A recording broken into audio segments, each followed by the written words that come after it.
안녕하세요. 돈셰프의 최병문입니다. 이번 시간에는 건강보험제도의 이해, 이게 참 왜 중요하냐면 최근에 이제 여러 기사화된 거를 이제 출력을 해봤는데 올해 7월에 건강보험료 개편이 잡혀 있습니다. 그럼 이게 왜 이제 어떤 의미가 있냐면 작년에 이제 집값이 올라가지고 건강보험료 피보험자 자격에서 탈락된 분이 무려 23,756명. 그러니까 이제 아주 심각한 거죠. 이게 올해는 건강보험료 개편이 되면서 기준이 아주 많이 낮아집니다. 그러면 그 예상하는 게 한 작년에 2만 명보다 훨씬 더 한 심지어는 10배 가까이 피부양자에서 탈락된다는 거죠. 그리고 건강보험료 자체가 또 인상이 됩니다. 요율이 또 바뀌거든요. 그래서 이제 피부양자 자격에서 탈락이 되고 건강보험료도 인상이 되고 이 내용을 정확하게 좀 인지하고 계셔야지 어떻게 그럼 우리가 이제 무슨 대응을 하는 게 좋을까 그런 또 대책이 이제 준비가 되겠죠. 그래서 오늘은 건강보험제도의 이해를 우리 안봉학 전문가님과 함께 말씀을 나눠보도록 하겠습니다. 안녕하세요. 네, 안녕하세요. 네, 안봉학입니다. 네, 반갑습니다. 네. 자, 이게 방금 제가 말씀드린 대로 네. 이게 건강보험료가 개편을 앞두고 있지 않습니까? 네, 네.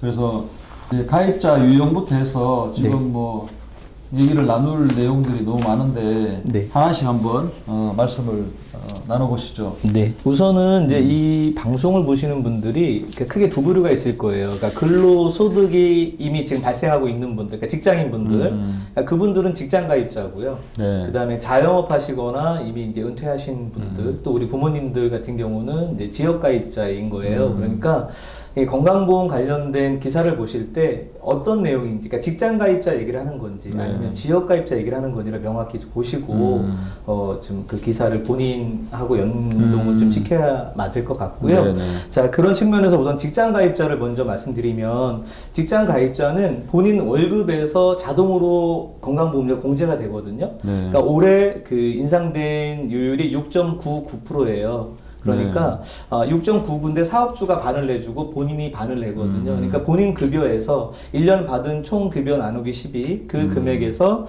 3.495%가 매월 급여에서 공제가 된다라고 보시면 돼요. 네. 근데 건강보험료가 이제 우리가 작년에 급여가 좀 올랐을 수도 있잖아요. 네. 그러면 전년도 소득 가지고 1년 동안 공제를 하다 보니까 올해 급여가 인상된 부분을 4월 달에 또 정산을 해서 추가로 더 공제를 하는 거예요. 그래서 많은 분들이 4월 달에 건강보험료 왜 더 내지라고 생각하시는데 그거는 전년도 본인 그 급여가 올랐기 때문에 그러니까 1년 동안은 그 직전 연도 급여 기준으로 건강보험료 공제를 했는데 급여가 올랐으니까 그 부분을 추가 정산하는 게 이제 4월에 정산이 이루어지는 거고요. 그러니까 직장 가입자들은 뭐 단순합니다. 매달 월급에서 자동으로 떼가고 내가 내는 거에 2배가 사실은 공제가 되는 겁니다. 회사가 그만큼 내주고 있기 때문에. 그리고 이제 본인 급여에 그 근로소득 외에 다른 뭐 임대소득이라든가 아니면 요즘에 이제 주식 하시는 분들 많으니까 배당이라든가 뭐 이런 추가적인 소득, 근로소득 외에 소득이 소득 금액 기준, 근데 소득 금액은 총 수입액에서 필요경비를 뺀 금액을 소득 금액이라고 그러거든요.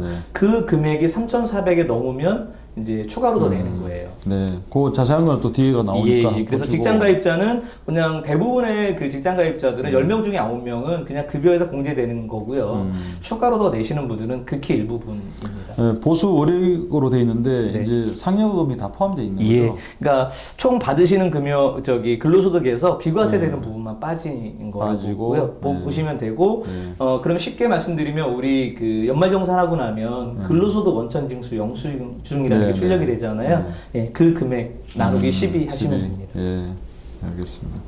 그리고 지역 가입자가 이제 또 있는데 이제 직장 가입자는 그래서 자산이 많아도 본인 소득에 대해서만 부과가 되는데 이제 지역 가입자는 소득뿐만 아니라 재산을 봅니다. 그리고 자동차를 보거든요. 그러니까 아까도 제가 본인이 직장 가입자인지 지역 가입자인지를 보시라는 게 직장 가입자는 자산이 많다고 해서 건강보험료가 더 올라가지 않습니다. 그러니까. 그런데 지역 가입자는 소득 플러스 재산 플러스 자동차이기 때문에 부동산이 많다. 그러면 건보료가 자동으로 올라가게 돼 있습니다. 그래서 이제 이따 내용도 나오겠지만 직장 다니시다가 이제 은퇴하신 분들이 낭패를 보는 경우가 많더라고요. 그러실 수 있습니다. 그래서 이 제도를 잘 모르시면 이제 갑자기 은퇴하신 분들 입장에서는 이제 연금과 기타 이제 소득으로 생활하실 텐데, 갑자기 뭐 30만 원이 소득에서 빠진다고 하면 굉장히 좀 타격이 크시겠죠. 네, 그렇게 보시면 되고요. 지금은 이제 은퇴하신 분들이 대부분 어떤 상황이냐면, 정년이 60세라 우리나라 60세니까, 그럼 60세 되신 은퇴자분들은 보통 첫째든 뭐 아니면 2명 다 자녀가 취업을 했을 경우가 많아요. 그럼 자녀가 취업을 했으니까 자녀 밑에 피부양자로 올라가 있을 수 있는데, 지역 가입자로 전환이 되면 피부양자 제도가 없어요. 지역 가입자는. 그러니까 피부양자는 직장 가입자한테만 있는 거고요. 지역 가입자는 본인 재산과 소득에 대해서 건보료를 내는 거거든요. 그러다 보니까 대부분의 분들이 지금은 이제 직장 가입자인 자녀 밑에 피부양자로 등록이 돼 있는데, 올 7월 바뀌는 제도에서는 이제 그 피부양자 자격이 아까 말씀하신 것처럼 이제 강화가 되기 때문에 많은 분들이 피부양자 탈락이 지금 예상이 된다는 거죠.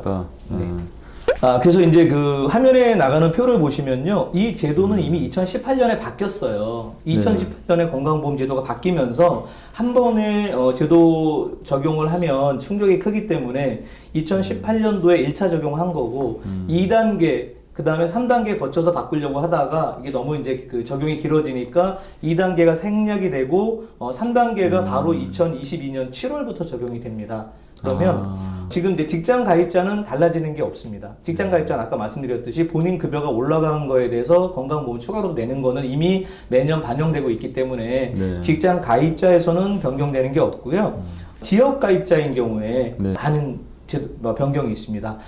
근데 제가 직장 가입자도 딱 변경되는 게 한 분이 있습니다. 어떤 분이냐 하면 99%는 해당 사항이 없는데, 근로소득 외에 소득이 아까 3,400일 때 추가로 더 낸다고 그랬잖아요. 그 분이 그 금액, 기준 금액이 3,400에서 2,000만 원으로 내려옵니다. 그러니까 근로소득 외에 다른 소득이 2,000만 원 이상이 있다. 그러면은 이제 전에는 3,400 초과되는 금액에 대해서 냈어요. 예를 들어서 제가 연간 배당을 한 4,000만 원 정도 받아요. 그러면 3,400 초과되는 600만 원에 대한 그 건보료만 더 추가로 냈으면 됐는데, 이제 이게 기준이 3,400에서 2,000원 내려오면 그러면 2,000만 원 초과되는 2,000만 원에 대해서 추가로 건강보험료를 내야 되는 거죠. 그러니까 아니 요즘 직장인들이 이제 N 잡러라 그래가지고 이제 본인 그 급여 소득 외에도 투자도 잘하고 하여튼 뭐 잘해서 이제 다른 소득이 생길 수가 있잖아요. 네, 그렇죠. 그 상담해 보시니까 직장인들이 어떤 소득이 많던가요? 이 3,400 이게 이제 2,000으로 이제 바뀌는데 여기에 이제 그 제일 기여를 많이 하는 소득이 어떤 것들이던가요? 제가 저 뒷부분에 가서 종합소득에 신고되는 소득과 신고 포함되지 않는 소득을 구분해서 말씀드릴 텐데요. 일단 직장인분들이 제일 많이 하는 게 이제 주식 투자에서 매매 차익.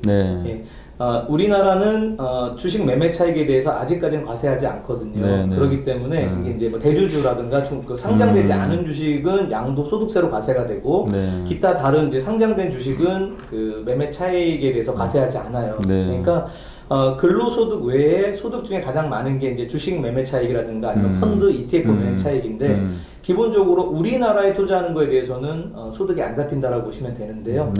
우리나라가 아닌 미국 주식에 투자했다거나 아니면 미국 주식에 직접 투자가 아니라 펀드 형태로 투자를 했다면, 그럼 직접 투자를 했다면 22%의 양도소득세가 부과가 되는 거고요.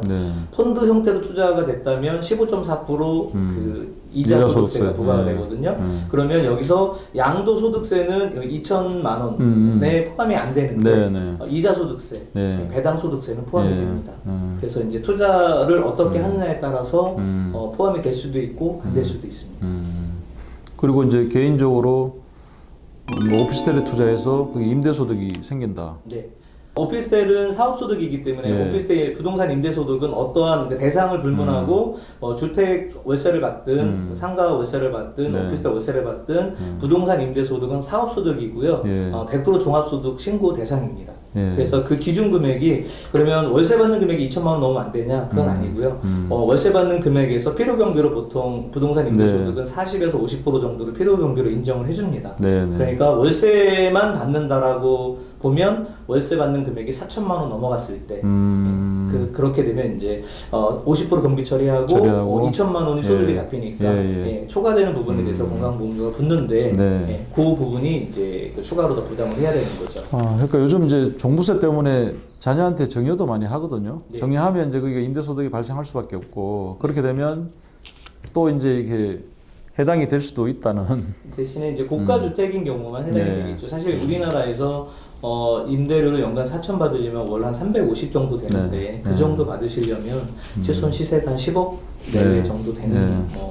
그 이상 되는 물건이래야만 네. 가능하잖아요. 네. 그래서 아직은 뭐 증여로 나간 그런 그 부동산 물건으로 인해서 뭐 건강보험료를 걱정하실 정도는 아니라고 보는데요. 어쨌든 기준은 또 언제든 바뀔 수 있기 때문에 네. 현재 기준으로는 이제 근로소득 외에 다른 소득이 2천만 원 네. 넘었을 때 직장인들은 그것만 조심하시면 됩니다. 네. 지금까지 안봉학 전문가 수고해 주셨습니다. 감사합니다. 네, 고맙습니다. 네.